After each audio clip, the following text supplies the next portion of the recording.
Hola familia, ¿cómo están? Primero que todo quiero presentarme. Para los que no me conocen, mi nombre es Montserrat Insunza. Ya llevo harto tiempo siendo parte de la familia de la Trinidad y algunas veces ya me ha tocado compartir con ustedes y hoy me toca nuevamente compartir una reflexión para ustedes. Y antes de iniciar me gustaría poder orar para poder aquietarme. Como me ven, estoy en la oficina, gracias Señor por eso, pero me gustaría poder orar para poder enfocar este tiempo solamente para Jesús. Señor, te pido que el día de hoy solo sean tus palabras, Señor, que solo sea tu sabiduría, Señor, que seas tú guiando, Espíritu Santo, y ahondando los corazones de mis hermanos y de mis hermanas, Señor, para que tú seas hablando la palabra precisa para este tiempo. Te lo pido en tu precioso nombre. Amén. Bueno, en el tiempo en que he estado cuestionándome o preguntándome qué es lo que tenía que hablar con ustedes, la verdad es que Dios trajo a mi mente una palabra que a mí me encanta decir, que es la palabra diosidencia. Muchos en la vida hablan de las coincidencias, de que en verdad esto es una coincidencia o ciertas cosas que pueden o no pueden tener sentido. Y para este tiempo, y hace un tiempo ya, Dios me venía hablando de la importancia de las diosidencias, de la importancia de cómo Dios está en control en todo momento. Y para ello me gustaría que fueran conmigo específicamente a Marcos 15:21 y dar un poco de contexto antes de leer el versículo propiamente tal. Estamos hablando del momento preciso en el que Jesús está trasladando la cruz a lo que va a ser su sacrificio. Momento en el cual entonces, y como dice la palabra, cuando ya Jesús estaba cansado llevando su cruz, hay un hombre que es Simón de Cirene. Simón de Cirene, que en general uno le puede sonar, a algunos les puede sonar, y si no les comento quién era él. La palabra en Mateo específicamente se dice que él venía de todo el día de trabajar, un hombre que había trabajado todo el día y que vio esta circunstancia en la que una persona, como ustedes saben, el que lleva una cruz y moría por cruz era porque había cometido un delito. Entonces ve quizás algo que ya era común en la época romana de una persona que llevaba una cruz. Hasta que, ¿qué pasa? En el artículo 21 dice, y obligaron a uno que pasaba, Simón de Cirene, padre de Alejandro y de Rufo, que venía del campo, a que le llevase la cruz. Es decir, imagínense ustedes de llegar después de todo un día trabajando y a ustedes de la nada les piden esta situación que es injusta, es llevar una cruz, es algo que no es solamente humillante llevar una cruz de un delincuente, sino que también es un peso físico. Después de haber trabajado todo el día en el campo, llegar y tener que llevar una cruz. Y frente a eso, yo me pongo en el lugar de Simón de Cirene y mi primer pensamiento hubiera sido que injusto. Tengo 2 hijos que me están esperando en mi casa. ¿Por qué tengo que llevar más encima la cruz de este delincuente? Situación entonces que termina con la muerte de Jesús. Y frente a esto yo reflexionaba muchas veces cuando estamos viviendo situaciones que son injustas o que en realidad uno dice, pero ¿por qué tengo que hacer esto yo si esto no me corresponde? ¿Por qué tengo que llevar la cruz de este delincuente? ¿Por qué tengo que hacer el trabajo de esta persona que no me corresponde? ¿Por qué tengo que pasar por este dolor si a mí no me corresponde? ¿Por qué tengo que pasar por esto si no es mi responsabilidad? ¿O por qué, si Dios está en control, por qué están pasando estas situaciones en mi vida? Específicamente hablando también del culto de sanidad, ¿por qué estoy pasando por esta enfermedad si a mí no me debería corresponder?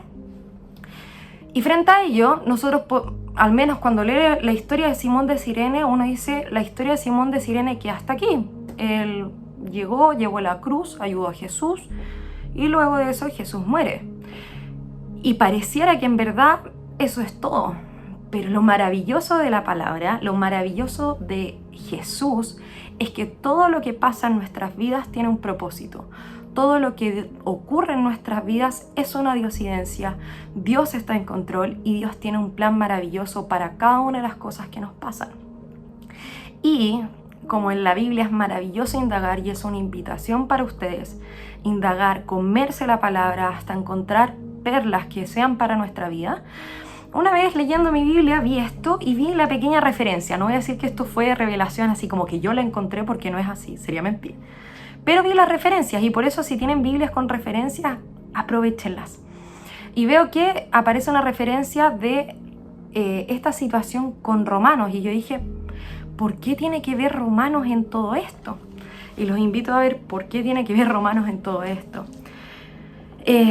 Específicamente entonces en Romanos 16:13, ya terminando la carta a los romanos, Pablo envía este saludo muy especial. Quiero que tengan atención conmigo.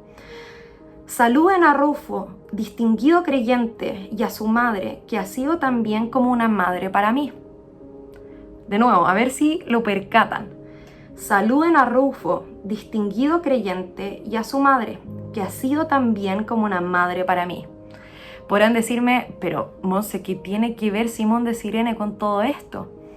Les pido que se devuelvan conmigo, si es que tienen su Biblia, a lo que leímos anteriormente. Y obligaron a uno que pasaba, Simón de Cirene, padre de Alejandro y de Rufo. ¿Notaron la diosidencia? Rufo, hijo de Simón de Cirene. Y aparece en la palabra que su madre ha sido como una madre para Pablo, un gran creyente al que Pablo se dio el tiempo de mandarle saludos. Por lo tanto, esta situación injusta de llevar la cruz de un delincuente terminó siendo la mayor revelación que podían darle. ¿Por qué? Porque al final ellos sabían quién era Jesús. Ellos supieron que no solamente se trataba de la muerte en la cruz, sino que fue mucho más, y por eso mismo le sirvieron. Al punto de que Pablo consideraba a la señora de Simón de Cirene como una madre para él. Y por lo tanto, yo los invito a reflexionar en esto. ¿Qué situación injusta en tu vida, o qué situación que a ti te duele, que te molesta, que te carcome incluso por dentro por las noches de ansiedad, te lleva a decir, Dios no está en control, o me cuesta gozarme en esto? Quizás es una situación pequeña, la Biblia está llena de esto. La tía Sonia dio una tremenda palabra el día domingo respecto a esto. Pero de repente situaciones más pequeñas, como es esta, la de Simón de Cirene, que pasa inadvertida en la palabra, me gustaría profundizar.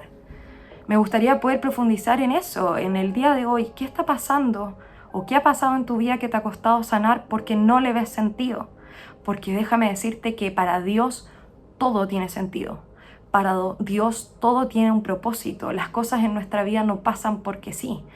Pero lo importante es estar con los lentes puestos de ver estos pequeños o grandes milagros. De hecho, esta reflexión yo la dije o se las comenté a los chicos de Pilos. Fue muy chistoso, y no solo chistoso, sino que me pararon. Y por eso el nombre de esta prédica es Diosidencias y o Milagros. Porque una niña llega y me dice, Monse, ¿te puedo decir algo? Y yo, sí, obvio. Es que para mí estos no son diosidencias, son milagros. Porque Dios está actuando. Aunque sea pequeño, aunque sea grande, Dios está actuando. Y déjame decirte que Dios actúa en nuestra vida. Él no nos prometió una vida perfecta, llena de alegría solamente, pero sí nos prometió de que iba a estar con nosotros, que no iba a poner sobre nuestra vida más cargas o tentaciones de las que pudiéramos soportar. Nos prometió que Él iba a estar con nosotros en medio de cualquier circunstancia. Él prometió estar con nosotros en la barca. Por lo tanto, ¿qué está pasando en tu vida en la que necesitas recordar que Dios está en control? ¿Qué situación en tu vida necesitas mirar y decir, quiero estar atento a estos pequeños, grandes milagros que hay en mi vida? Siendo muy sincera con ustedes, yo esta prédica dudé si darla. El día viernes Milela falleció, y después de estar 3 semanas internada en la clínica, sin saber, porque fue de un momento para otro. Ella estaba sana, llegó a la clínica y nos avisaron que le quedaban 2 semanas de vida o un poquito más. Y ella falleció este viernes y celebramos los funerales el domingo, en el Día de la Madre. Y por lo tanto fue una situación impactante, dolorosa, pero que al final pudimos ver la bondad de Dios en medio de esta circunstancia. La bondad de Dios en medio de una noticia difícil para nosotros. Y dando ejemplos pequeños, pero grandes ejemplos. Mis abuelos siempre me han pedido que les cante y nunca me atreví a cantarles por vergüenza, por temor, etc. Hasta que me atreví a hacerlo, pero me atreví a hacerlo en el momento preciso, que fue poder cantarle a Milela en la clínica. Y le canté varias veces canciones de Dios. Y en el día de su funeral también pude cantarle. Y una serie de preocupaciones de Dios, a pesar de que Milela falleció, pero estoy tan segura de que ella está en el cielo y papá confirmó que ella ya recibió a Jesús en su corazón. En medio de una circunstancia que fue rapidísima, nos unió como familia. Y pequeñas cosas como el tener el amor de las enfermeras, como el poder haber acompañado, por haber tenido una foto de ella tomándome la mano, por ella tirando la talla de si me iba a casar o no, pudimos ver el amor de Dios y la preocupación de Dios por ella. Por lo tanto, yo no te digo que no sufras, yo no te digo que no tengas emociones respecto de situaciones difíciles, porque las emociones sí existen. El tema es que te invito a tener los ojos en el lugar correcto, que en el lugar correcto es que Dios está en control, de que Dios se preocupa por sus hijos y que al final, aunque la higuera no florezca, aunque toda tierra se estremezca y aunque no, lo que yo pida no suceda, Dios sigue siendo fiel. Dios sigue siendo fiel en medio de todas las circunstancias. Y si no has tenido la oportunidad de conocer la fidelidad de Dios, yo te invito a pedirle al Padre que impacte tu vida a través de su fidelidad. Que Dios te muestre cómo Él se preocupa y Él está en control de todo. Porque ¿cuál es la característica de un rey? ¿Cuál es la característica de un buen rey? No solamente este rey dictatorial, lejano. Es un rey que está preocupado por su pueblo. Es un rey que está preocupado de gobernar en torno del bien de sus súbditos. Pero lo más maravilloso de todo es que este rey del que estoy hablando no es solamente un rey lejano, sino que este rey es tu padre. Por lo tanto, estamos hablando que como príncipes o como princesas, porque somos sus hijos, el rey está gobernando en nuestras vidas para darnos lo mejor. Darnos lo mejor no en el sentido de las mejores noticias, pero sí darnos lo mejor para poder acercarnos a Él. Lo importante es caminar en torno a sus caminos, es caminar en torno a lo que Él busca en nuestras vidas. Por lo tanto, mi pregunta para ti en este tiempo es, ¿estás buscando la voluntad de Dios o estás confiando en la voluntad de Dios? ¿Estás buscando su voz en medio de estas circunstancias? Y sobre todo, ¿con qué lente estás mirando las circunstancias? Porque eso es lo complejo. Cuando uno está pasando por momentos dolorosos o bien oscuros, es que tendemos a mirar la oscuridad. Pero todo cambia cuando uno tiene el lente correcto. Todo cambia cuando uno busca la voluntad de Dios y lo que Él está haciendo. Y al igual que de Simón de Cirene, que a partir de una circunstancia que era injusta, después de haber estado trabajando todo el día, tener que llevar la cruz de un delincuente, marcó la vida de su hijo, de su señora y de cuantos más, porque por algo se escribe en el libro de Romanos, cuánto podrá haber impactado la vida de otros. Por lo tanto, Dios sabe lo que está haciendo con tu vida. Dios sabe el testimonio que tú puedes ser. Por lo tanto, mi invitación es, si estás viviendo un momento difícil, aférrate a Dios, aférrate a lo que Él está haciendo y aférrate a su amor. Y si ya pasaste por este momento, gloria a Dios. Comparte este testimonio, porque estamos en un mundo que está necesitado de escuchar de Él. Está necesitado de escuchar de su bondad, de su fidelidad, de su soberanía. Te invito a cualquiera de las dos circunstancias, e incluso si estás en medio de la tormenta, a hablar de lo que Él está haciendo en medio de esa tormenta, porque algo está haciendo. Te invito a confiar no a ciegas, te invito a confiar en Él, te invito a confiar en sus ojos, en su rostro. En medio del dolor, clamar y buscar su voz, y verás que Él dará una respuesta preciosa. Como es para mí incluso, en medio del dolor, en medio de lo que es un luto, estar compartiendo de su fidelidad, es un regalo para mí. Es hasta una diosidencia el hecho de que en medio del dolor poder estar compartiendo de su bondad, porque también trae sanidad a mi vida lo que en este momento el Espíritu Santo está compartiendo. Así que esto es lo que quería reflexionar con ustedes. Es algo corto, preciso, pero es una invitación. En primer lugar, a confiar en Él. Es donde mejor podemos depositar nuestra confianza. En segundo lugar, a perseverar en lo que Él ya te ha hablado. Y en tercer lugar, si ya viste el milagro, ya sea como algo que tú esperabas o lo que uno quería pero no se cumplió, pero Dios sabe que es lo mejor, también habla, da cuenta de eso, da cuenta de ese testimonio, porque no sabes cómo puede impactar la vida de tu familia y la de otros. Y por último, a indagar en su palabra, a encontrar estas perlas que acabo de compartir el día de hoy, porque nunca sabes cómo pueden impactar tu vida o lo preciso que va a ser para ciertos momentos. Así que para cerrar, me gustaría poder orar por ustedes.